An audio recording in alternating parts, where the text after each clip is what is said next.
kansembyeyo na kano kano ka mwanyinaffe gwe nabagambye nti mwanyinaffe aludde mu bitobo aludde mu kuyimba aludde mu kuzanya katemba n'ebitone by'enjawulo nga kasoma bwe kati 3rd August the best of Evelyn Namulondo from zero to hero featuring Swagger Nation, Mickey One, Ray P, Ediawe, venue Theatre LABONITA. General emitwalo 3, VIP emitwalo 5, emeza ya mitwalo 50 eja Uganda yokka. Eshow enijja kutandika ssaawa emu eyakawungeezi ndowooza mpaka gibona kukomekerezeeyo kale mwenna mbasuubira okuba nti mujja kubaayo.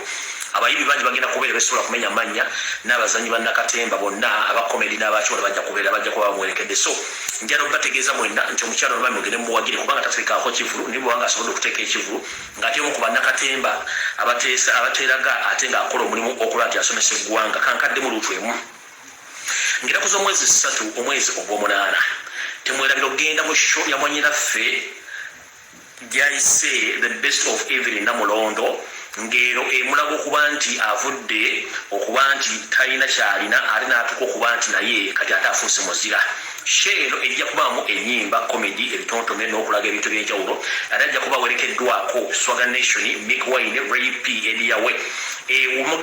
Obagenda okuba nga kyabikira ye Theatre LABONITA wali ku Kampala Road kumpi ne Christ the King.